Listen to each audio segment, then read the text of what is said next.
Okay, so for reading today, start with our little flip book by Abraham. It says, as happy as you want to be. Be as happy as you want to be in a world gone mad. Be as safe as you want to be in a world that is afraid of everything.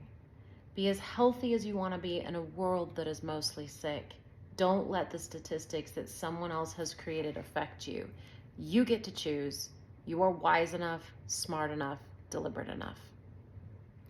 Statistics are only the results of how others are thinking. They are the calculated results of the ways others are flowing energy. They have nothing to do with you. It's great news. I'm gonna go to Mr. Thich Nhat Hanh. Just a little bit, just a little schnurp here on right path. He's touching Buddhism. Happiness means feeling you are on the right path every moment. You don't need to arrive at the end of the path in order to be happy. The right path refers to the very concrete ways you live your life in every moment. In Buddhism, we speak of the Noble Eightfold Path: right view, right thought, right speech, right action, right livelihood, right effort, right mindfulness, and right concentration. It's possible for us to live the Noble Eightfold Path every moment of our daily lives. That not only makes us happy, it makes people around us happy. If you practice the path, you become very pleasant, very fresh, and very compassionate. Look at the tree in the front yard. The tree doesn't seem to be doing anything. It stands there vigorous, fresh, and beautiful, and everyone profits from it. That's the miracle of being. If a tree were less than a tree, all of us would be in trouble. And if a tree is just a real tree, there's hope and joy. That's why if you can be yourself, that is already action. Action is based on non-action. Action is being. We don't think of being as action. There are people who do a lot, but who also cause a lot of trouble. The more they try to help, the more trouble they create, even if they have the best of intentions. I get that. They're not peaceful, they're not happy. It's better not to try so hard, but just to be. I get that. I've pushed through so many things I didn't want to do, thinking it's the right thing to do. Just make a mess. Then peace and compassion are possible in every moment. So it's better not to try so hard, but just to be. Then peace and compassion are possible in every moment. On that foundation, everything you say or do can only be helpful. If you can make someone suffer less, if you can make them smile, you'll feel rewarded and you'll receive a lot of happiness. To feel that you're helpful, that you're useful to society, that is happiness. When you have a path and you enjoy every step on your path, you are already someone. You don't need to become someone else. In Buddhism, we have the practice of apranahita, aimlessness. If you put an aim in front of you, you'll be running all your life, and happiness will never be possible. Happiness is possible only when you stop running and cherish the present moment and who you are. You don't need to be someone else. You're already a wonder of life. It's really interesting. I think we think that's purposeful. Like we feel, I know I've felt purposeful when I had an aim in front of me and I'm like going for it and doing it. But that's making me run all my life. And I get that now. You never get there and you just end up worrying or, well, happiness will never be possible because you never get there. I get that. I get that.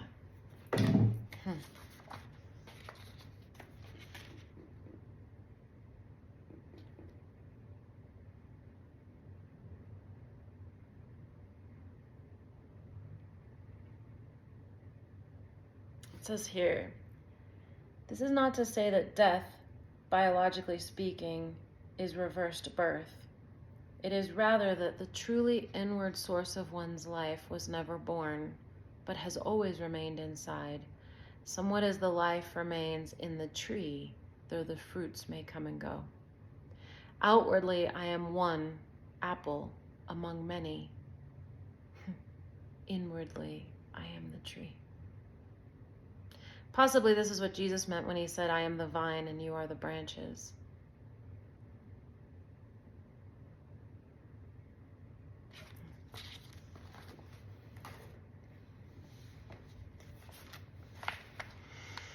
This is from Untethered Soul. You have a wellspring of beautiful energy inside of you. When you are open, you feel it. When you are closed, you don't. This flow of energy comes from the depth of your being. It's called by many names. In ancient Chinese medicine, it's called qi. In yoga, it's called shakti. In the West, it is called spirit. Call it anything you want.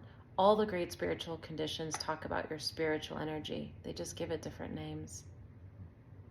That's the spirit. That spiritual energy is what you're experiencing when love rushes up in your heart. That is what you're experiencing when you're enthused by something and all this high energy comes up inside of you. Thinking of our emotional scale here, which is talking about enthusiasm and joy. You're getting up there on the scale. Now we're thinking thoughts with God. You should know about this energy because it's yours. It's your birthright and it's unlimited. You can call upon it anytime you want, and it has nothing to do with age. The only thing you have to know is that opening allows energy in, and closing blocks it out. Now you have to decide whether or not you want this energy. How high do you want to get? How much love do you want to feel? How much enthusiasm do you want to have for the things you do? If enjoying a full life means experiencing high energy, love, and enthusiasm all the time, then don't ever close. There is a simple method for staying open. You stay open by never closing. It's really that simple. All you have to do is decide whether you're willing to stay open or whether you think it's worth closing. You can actually train yourself to forget how to close. Closing is a habit, and just like any other habit, it can be broken. The problem is we don't exercise that control. Under normal circumstances, our state of openness is left to psychological factors. Basically, we're programmed to open or close based on our past experiences. But you should never leave something as important as your energy flow to chance. If you like energy, and you do, then don't ever close. The more you learn to stay open, the more energy can flow to you. You can practice it by opening, by not closing. Anytime you start to close, ask yourself whether you really want to cut off the energy flow. Because if you want, you can learn to stay open no matter what happens in this world. You just make a commitment to explore your capacity for receiving unlimited energy. You simply decide not to close. At first, it feels unnatural, since your innate tendency is to close as a means of protection. But closing your heart does not really protect you from anything. It just cuts you off from your source of energy. What you'll find is that the only thing you really want from life is to feel enthusiasm, joy, and love. Top of the emotional guidance scale. If you can feel that all the time, then who cares what happens outside? If you can always feel up, if you can always feel excited about the experience of the moment, then it doesn't make any difference what the experience is. No matter what it is, it's beautiful when you feel that way inside.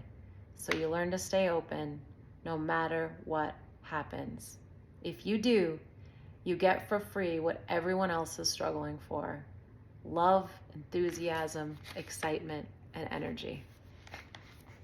How about them apples, huh? Got an itch. Okay. Next up, the Tao Te Ching. It says to return to life. Do one's best to achieve emptiness. Hold firmly to stillness. All things on earth follow the same cycle. I observe the return. All the teeming creatures return to their roots. Returning to the root is called stillness. Stillness means to return to life. A return to life means constancy. Understanding constancy means enlightenment. Not knowing constancy leads to evil deeds. Knowing constancy is knowing tolerance. Tolerance is impartiality. Impartiality is the skillful exercise of kingship. Kingship is heaven. Heaven is the Tao. Tao is eternity.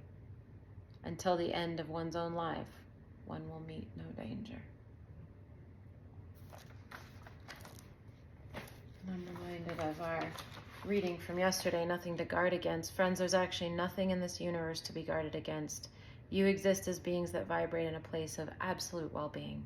Tell yourself that again and again. Know it, feel it, allow it, be the evidence of it.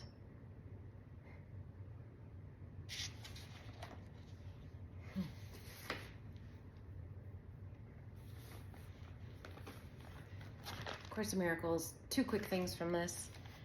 It says here, the habit of engaging with God and his creations is easily made if you actively refuse to let your mind slip away. The problem is not one of concentration. It is the belief that no one, including yourself, is worth consistent effort. Side with me consistently against this deception and do not permit this shabby belief to pull you back. Have you really considered how many opportunities you have had to gladden yourself and how many of them you have refused? Makes a lot of sense when you connect the ability to make ourselves happy is connected to the thoughts that we think, and we're not choosing happy thoughts.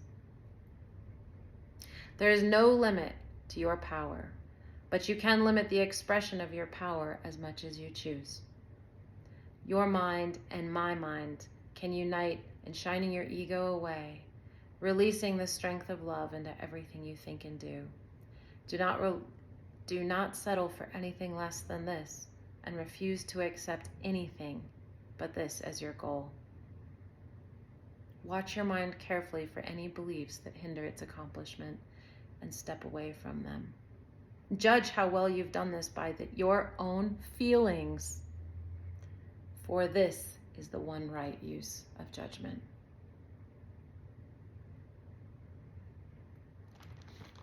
Feelings. And then in the lesson that I did today, for lesson 58, it says, my holiness blesses the world. The perception of my holiness does not bless me alone. Everyone and everything I see in its light shares in the joy it brings to me. There is nothing that is apart from this joy, because there is nothing that does not share my holiness or my wholeness. As I recognize my holiness or wholeness, so does the wholeness of the world shine forth for everyone to see.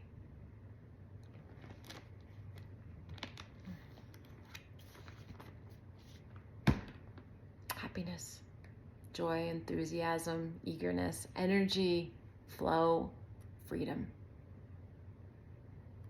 It's from quite a few different sources there. That's where I'm going to focus for the day. Watching my thoughts, watching my feelings, and beginning to realize that I am worth the consistent effort to choose happiness, to choose happy thoughts, to focus on happy things,